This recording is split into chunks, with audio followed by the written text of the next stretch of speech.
G'day there. Welcome to the Closing Bell. I'm recording this on the 17th of March. And look, we've got lots of volatility out there, haven't we? Markets flying all over the place, central banks getting involved, more banks looking in trouble, Credit Suisse, another one in the US that the big banks are going to step in and help. So yeah, it's really been a pretty full-on few weeks, hasn't it? But I'm hoping that if you've been watching these videos, you're feeling pretty prepared and on top of things. Just a couple of weeks ago, I sent out one saying short the banks, and a few comments thought I was a bit mad for saying such a thing. And then we've got a banking crisis on our hands a couple of weeks later, and the banks in Australia getting hammered. So look, I really do this to showcase my work to you. If you're not a member of one of my services, and look, I don't spend my time banging the drum, do I, trying to make you join up? But every now and again, there is a chance for people to join one of my services, and it's only a few times a year that I open things up for people to join. And look, you are really the person that I'm after, and this is why I spend my time showing you my process, really every week putting my neck on the line by showing you what my views are about where I think the markets are going to go and why. But I'm actually trading Aussie stocks for my members of my service. One of them is Retirement Trader, which is really still trading, but it's just more conservative, longer term, larger stocks. I'm focused on stocks over a $500 million market cap. Risk management is a huge part of what I do. You know, I'm taking part profit quickly and creating a free option. I'm then taking another chunk of profit to make sure that we either make money or make more money. So, you know, you'd learn all of those things in there about what I'm up to. And really, I've been showing you lots of different parts of my model and how I use it to predict bigger picture things for the indices as well. But I want to show you one trade that's open at the moment to give you a sense of how I use the model in actual trading for people who are members of my service. And look, I'm going to hit you up if you've been watching these videos over the last month and, you know, you have been impressed by the fact that I've really called this pretty early on, exactly what's going on, given you exact levels, shown you where volatility will pick up a lot, given you a sense of, you know, these short the banks at exactly the right time. You know, if you'd like, you know, some help with your own investing over the, you know, the long term, I know that we've got a crazy market at the moment, but hopefully you've seen that my trading model really does help to outline when to sit back and not do too much, and when to attack the market. And it's got a good sense of really the volatility that occurs. And I think the model really outlines a lot of what's going on, shaking traders out of their positions, et cetera, and I just try to take advantage of that rather than saying I know what the future is. No one knows what the future is.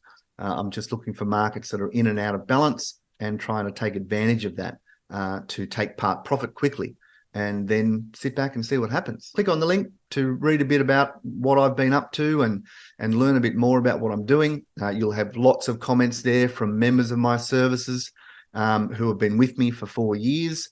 You know, over that time, 59% strike rate, making 2.5 times as much on a winner than we lose on a loser. I mean, that is pretty good going, especially in a market where we've had the 2020 crash, amongst other things during that time. So it's been pretty consistent and good returns over that time, even though it's been tough over the last year. We all know that. So really, if you'd like to get involved, this is your chance. It finishes up on Monday, and you won't have a chance again, maybe for 6 months or more. So please do check it out. And look, don't be fooled by the fact I'm sitting in my room at home.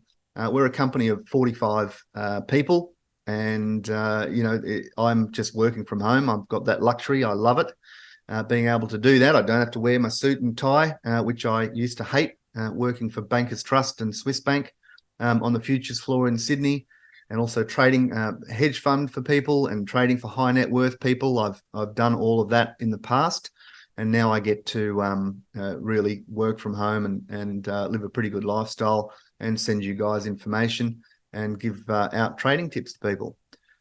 So yeah, please do check it out. And now I will go on with the actual open live trade that I've got going on and show you how I use this model to make money for people. So this is a stock called De Grey Mining. Many of you should know it pretty well, I'd say.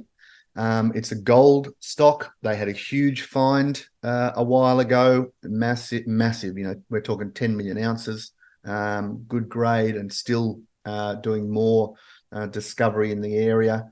It could keep growing. So you can see they've gone from nothing to like $1.60 odd a couple of years ago. And then they've gone into a bit of a sideways consolidation, haven't they? And if you've been following along things with me and how I look at trading, you should have a sense of the fact that I'm looking at these retracements and these periods of consolidation. I'm looking for opportunities to join trends and what are the best odds for me to join a trend like this. And the way I look at these consolidation periods, you'll know that I have, those areas inside the range, which are the buy and sell zones. And you can see there on that stock, we've had a few times where it's hit that buy and sell zone and then come back to that point of control. But I'm also looking for periods when prices go below the edge of the range and have a clear out of positions, right? Where you have a situation, and this is how markets work, of prices, doing lots of work for a long period of time. There's a lot of people buying in that period. That's for a year's worth of trading. And a lot of them have their stop losses below the edge of the range. So when prices do crack below the edge, you often have a big clear out of positions or a panic. And if that gets soaked up, that false break in direction of the long-term trend is what I'm looking for, that I'm waiting for. You can see that diamond there. I'm waiting for the monthly buy pivot. So this is a monthly chart. So we've seen a break of the edge of the range. We've seen the monthly buy pivot. And I'm saying that there's good odds prices will return to that midpoint, the point of control. So what I'm looking to do is to join and then take part profits up around this area to basically turn the trade into a free call option. So if we just look up close at that, and I tell you the exact levels of what we did, we bought that stock at 98 cents after we've got the monthly buy pivot in place. So we're buying it, around here, and the stop loss is below the low of the whole range. So the risk I need to take is, compared to the volatility of the stock, quite small. And the way I looked at this one was that I looked at that wave to the downside that we saw over that few months there, and I was looking for a rebound that would go into the sell zone of that wave. So that's where I set my target, where I thought prices could get to, because if they got there, they could actually turn down from there. So I want to be taking part profit at the point where I think there could be resistance. So that means we bought the stock around 98 cents. Then within a few months, we've got this big uplift, taken part profit at $1.29. And once we've taken part profit, I'll set the break-even stop loss. And that means if we bought at 98 cents, right, and we've sold a third of the position at $1.29, that means half that distance below there will be the break-even stop loss level. So that means after we've sold a third of the position, if the price of the stock then turned down and fell back below the break-even level, we would sell the rest of the position, the other 2/3, and we'd walk away with our initial capital. So that's the idea of creating this free call option, because from here on in, now that we've taken part profit, basically we're either going to break even or make money. So we've still got 2/3 of the position on. We're now in the money quickly. You can see it's only a matter of months, and that stock is now at $1.44, and we were long it at 98 cents initially, but now our average price is even lower. And what I want to do by taking part profit is lower our average price to the point where it's at a major support level or below it, so that we know we're wrong if we get taken out of the position. We've got lots of room to move. Now that the stock is up at $1.43, it has to fall a long way to get us out of the position. So we're quite safe in this position. And if it does fall over, I mean, we'll be happy to get out of it, and we'll walk away with our initial funds. So that just means you stop stressing out. So now we're in a great position. We've joined a long-term uptrend in this stock, and this could be there's possible takeovers in the wings from gold roads. If gold really takes off from here, fantastic. If they have more discoveries, fantastic. This stock could be a hell of a lot higher in a number of years. So this is how I'm sort of using my model to really help people get into individual stocks and to trade in a way that puts us on the front foot quickly. So by knowing that there's a high probability prices will move back to that midpoint of that corrective phase, that really helps. That just puts us on the front foot, because we know pretty quickly we can usually take part profit, and then from then on in, sit back, see what happens. If it falls over, I want to get out anyway, because it will be looking terrible down there. And from here on in, who cares? Sit back, see what happens. So I hope that gives you a bit of a sense of how I use the model that I use to help people make money. So just looking at the markets then, and here is the ASX 200, and we've been following this pretty closely. I do hope if you watched last week's video, you'll remember that I was saying, pointing out to you that I expected there to be a high probability that prices would revisit the midpoint of this huge wave down from last year. And look at that. We've done it in a week. So last week, just to point out again what I was saying, we're looking at the buy and sell zones, right, of the major wave. So there's from the all-time high down to that low last year, major wave.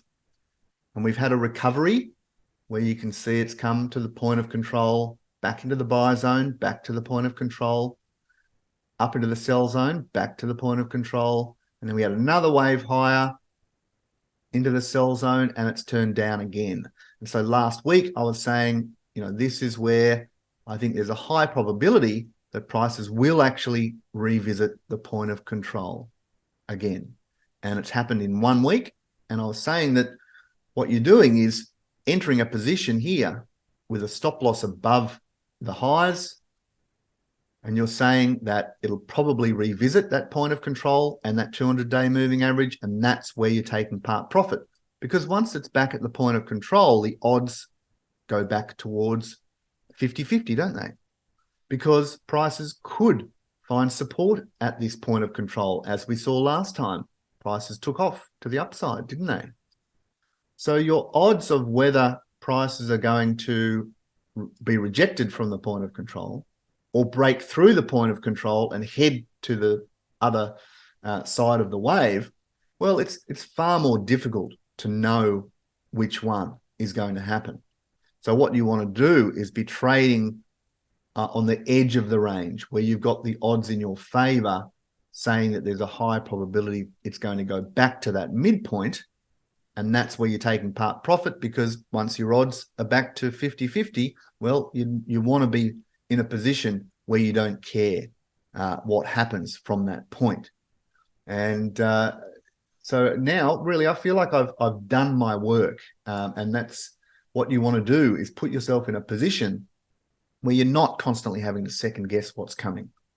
So from my point of view, I don't really want to make big statements about what's going to happen. Although, if things fail and it does go through, especially through that low there is a high probability it's going to head down into that area.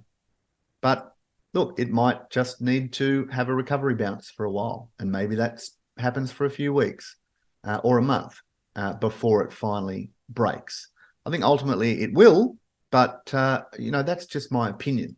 And I'd rather be thinking about odds and taking good probability trades, taking part profit quickly, and then, not needing to second guess what's going on. So really, I think that's a pretty good example last week, giving you that sense that I thought it would get there, and it's got there in 1 week.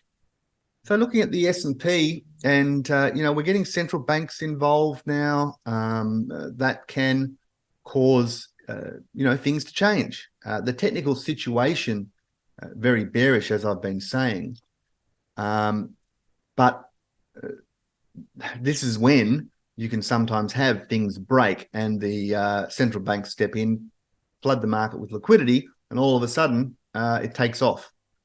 So I've got my lines in the sand that I've told you about in this S&P 500, and I'm prepared for all outcomes from here, because we do have sort of two forces at play, don't we?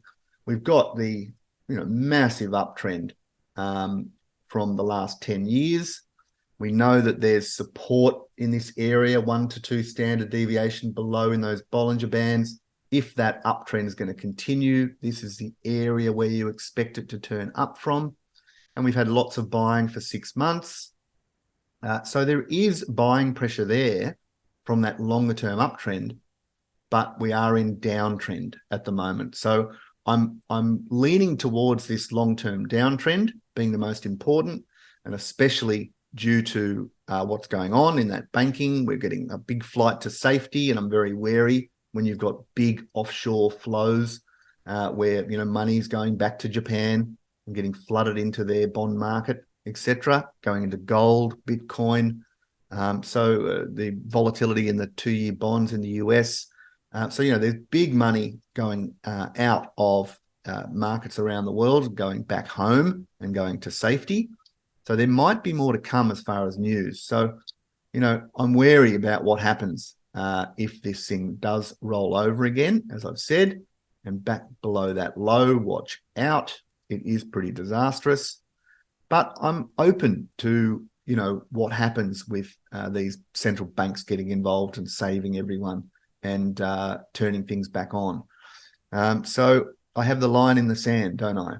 And that line in the sand just sits there. That's around 43.50 in the S&P. That's above the 20-month moving average you can see there, and it's the highest point of the most recent down wave. If we're just looking at the way that the down waves have evolved in that S&P, that is the most recent wave, and that's the highest point of the most recent wave. So above there is where it could be a shift in trend. So if the central banks throw the kitchen sink at it and basically, backstop the market and start flooding liquidity, well, maybe it's going to kick things off again. So I'm open to that, but it needs to go through that level for me to change my tune. And until then, if we get the monthly sell pivot, if it closes below that level in the S&P is 39.47. So that's about where the 200-day moving average is. So a monthly close below there is dangerous. And so I guess we have to wait for that. But short term, look, as I've said, it's gone back to that 200-day. I'll show you. So you can see there on the S&P 500, we've cracked through the 200-day, but now it's just snuck above it, hasn't it? So this is where you get that volatility around it, where I don't really trade it. I never trade the breaks of it because it's too volatile around it. But for the moment, it's trying to sneak above the 200-day. So now we're getting really clear lines in the sand, basically. So we've got that low around 3,800, which has just bounced off the other day. So back below there is pretty dangerous in that S&P. So if we see the selling come in and you see it breaking back below 3,800, watch out. Could be on for young and old. And we have that line in the sand above, which really is up at the 43.50 now. So let's see how it plays out. I'm not going to say too much right now. There's so much going on, so much involvement of the central banks. You know, what happens to Credit Suisse from here and the other banks in the US that are in trouble. It's going to be volatile, and I just like to have those lines in the sand. And really, I've done that work over the last month with you, haven't I, where I've told you this is where the selling would happen, back to the 200-day. And, you know, you would have been basically, if you're shorting, taking part profit by now, because now the odds are, you know, going back towards 50-50, whether we bounce a bit for a while or really collapse. So hopefully that's outlined a lot for you about what's going on right now. And you know, I've been working pretty hard on that for the last month, warning you. It's all up to the central bankers now, I guess, and whether the banking issue starts to unravel a bit more and there's more shoes to drop. Certainly with the markets so on edge at the moment, yeah, you want to be pretty wary jumping into the fray at the moment, that's for sure.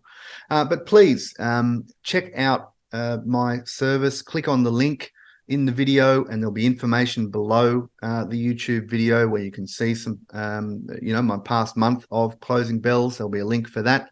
And also to just check out my retirement trader service. I hope you'll check it out if you have been impressed by my work over the last month, showing you what's been going on. All right, cheers. Well, that's enough. And I won't be plugging myself from here on in because that will stop on Monday. You won't be able to join after Monday. All right, cheers. I'll come back with more next week.